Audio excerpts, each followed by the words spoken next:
Now I've cut all the material for the drawers roughly to size because I've got to put miters for the rear joints. I'll show you a finished drawer shortly so you'll understand what I'm doing. And so the rear joint for the drawer is mitered and the front joint is a butt joint, and so the pieces of MDF will go straight into the front with dominoes. So all my stock is here. It's all cut to the correct width, but not to length because I've got to put miters. I'm going to do the miters on the capex, and I've already set it at the 45-degree angle. And after I've done that and got them to size, I've then got to use the router table to put the channel in for the drawer bottoms. Right, I'm all set up to do these miters, 45-degree angle here. Now it's important to make sure that you don't waste too much stock if, like me, you've cut things quite close. So I'm just making sure that's set up as it should be. I'm just going to clamp that in place. And I've adjusted my saw stop here so that I could do all the backs in one session. The backs have a miter on both sides.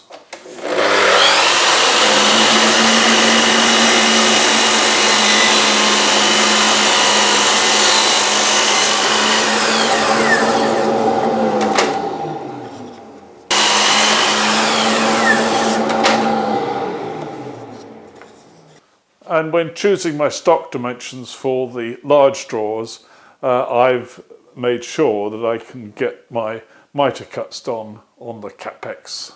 Now I've made a telltale which is exactly the right width for these drawers, and my miter has to be cut in such a way that I just break that line. It's a very difficult thing to judge, to get this absolutely spot on. As you can see, that looks as though it might be right, but actually it's very deceptive because this outer edge has yet to come in contact. So I've got a piece of my offcuts from just now, and I've put that against the saw blade. You can see that that is where the saw will cut. So I'm just going to move that over. And I believe that is where my cut will be.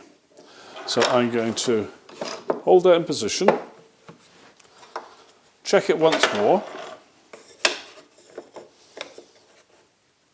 That looks as though it should be right. And I'm going to set my saw stop accordingly. That's set. One final check. Okay. So we'll see. Ha ha!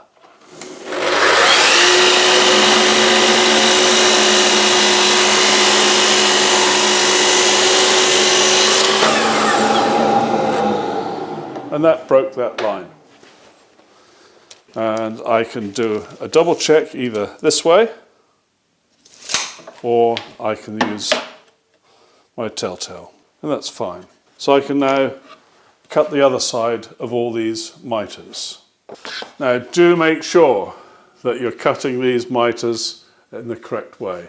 So one's going down that way, one's going down that way.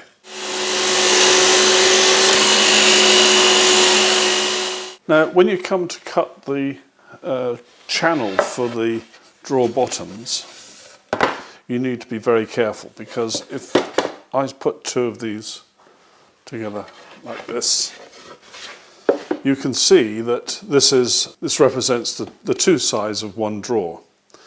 For this side, the channel needs to be at the bottom there, and for this side, the channel needs to be there. So you've got to make sure that you alternate, or you do the correct procedure so that you end up with matching pairs.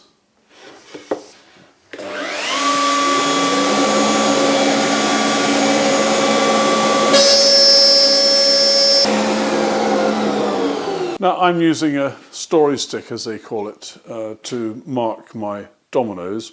And I've got lines here, you can see for the small drawers it's got a single dot there and there. For the medium drawers it's got two dots there and there. And then for the large drawers there are three dominoes, three dots, 1, 2 and 3.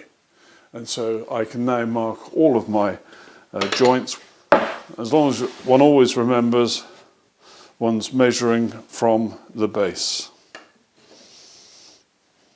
And the bottom of this drawer front is just here. I can see the channel on the other side there. So I'm just going to line this up very carefully. It's there, one there, one there.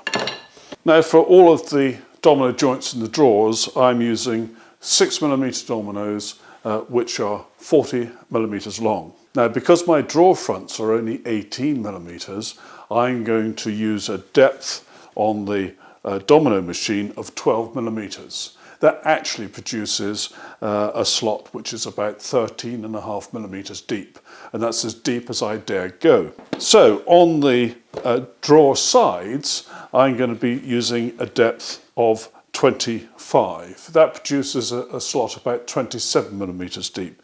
So between the two of them, there's plenty of room for a 40mm domino, which incidentally is not 40mm, it's slightly under. And all my bits and pieces are marked. I've set the domino machine up correctly, so I've got a height scale here reading of 9mm, that's the height to the middle of the board. This is 18mm thick.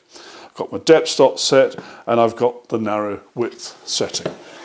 And remember, because this is 18mm stock, if you were to try and do this on the bench surface, there would be a slight gap there, so you have to overhang the bench a little.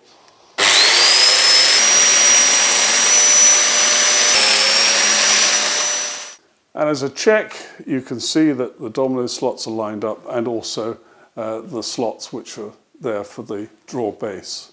Now we're going to cut the slots in the faces of the drawers. Now we've got the runners, which are 13mm thick. Then our stock, which forms the drawer sides, is 18mm thick. So if you add half of 18 to 13, you get 22. So the centre line for the domino cut is going to be 22mm from this edge. Now in order to set that up on the domino, I've used the scale, which is here, and I've set that on 22mm. Remember, because the stock is only 18mm thick, that you have to set the depth of cut here to 12mm. I've also fitted this additional stop here, which helps keeping the domino at right angles to that surface. My width of cut is the same as before, and so I'm ready to cut my dominoes.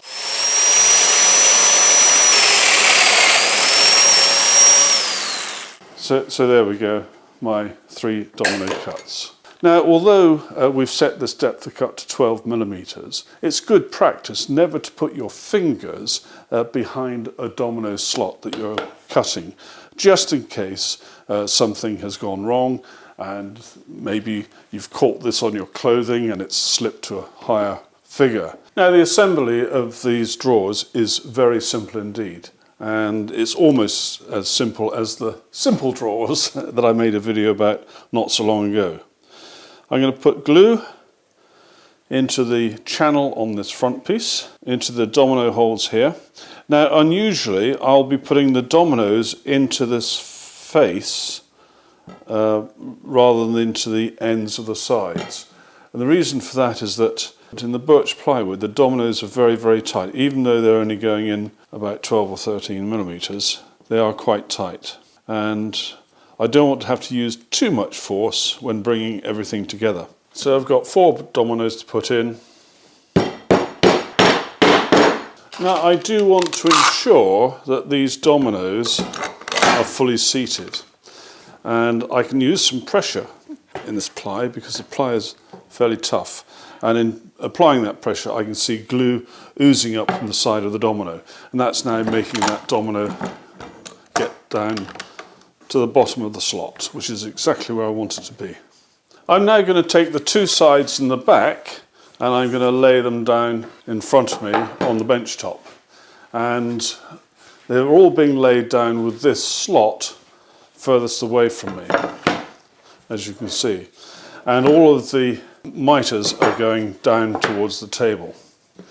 I'm now going to bring these together, and I'm using a straight edge to make sure they're in a nice dead straight line, and I'm going to just get them overlapping by about 1mm. I'm now going to put some tape on the back. You've seen me do this before. It's a very simple process.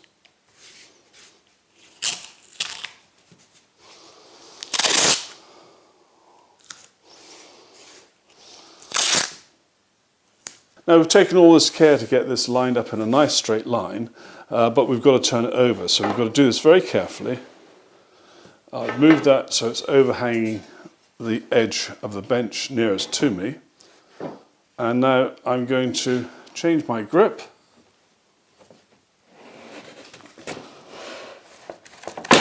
Like so.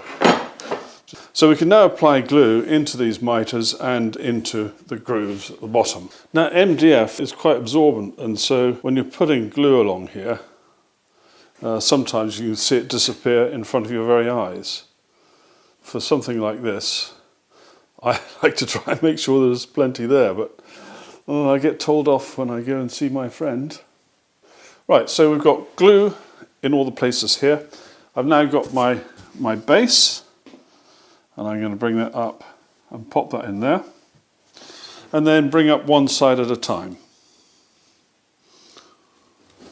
There's one side, and there's the other. And you can see at this stage that's come together so neatly. And if you've seen my video on the very simple drawers, you'd realise that this technique really has a lot of favour. So I'm now applying glue to the ends and of course into the domino holes, which you can't quite see from where you are. Now, having had a practice go at this already, I've discovered that it's far easier to put this bit on the way I'm showing you now. Remember, this is MDF. We've got glue in the domino holes here, and there's a chance of hydraulic locking. That is when the air and glue can't escape, and you put more and more force on, and it causes the glue to act like hydraulic liquid, and it then bursts the MDF into a big split. So do it gently, a bit at a time, so you're not compressing that glue and causing a split in the MDF. So by giving it time, it's able to equalise the pressure. And if you've done this properly, then the bottom of the drawer should be sliding nicely into the channel in the front at this stage. Now, I'm not sure if applying clamping pressure or even hitting with the hammer, as I was doing just then, would be enough to burst the joints, the mitre joints at the bottom. So to be on the safe side, and I really don't know if this is absolutely necessary, I've made up a little gadget. And this is just a piece of wood with two little pieces either side here, which are more or less exactly the size of the width of the drawer. I say more or less because when I constructed this, I allowed for the thickness of two lots of masking tape. So there's that now pushed firmly into my little jig, and now I feel quite happy pushing this down the rest of the way. And I will use a clamp in a minute. I'm just going to check this for square. Very, very slight requirement for this to go over that way. Just a tiny bit. That's fine. Now I'm going to apply a bit of clamping pressure now just to make sure these dominoes are seated well, but I'm not going to leave the clamps on for very many minutes at all. Is that okay? And that's fine. So there we go. That's that one done. I'm happy with the amount of pressure I put on these clamps. And so I'm just going to carefully take these clamps off now. And I'm just doing one final check for square. That's fine. That's fine. And I'll put this down so the glue can go off nicely. I've actually done 3. I've got 5 more to go.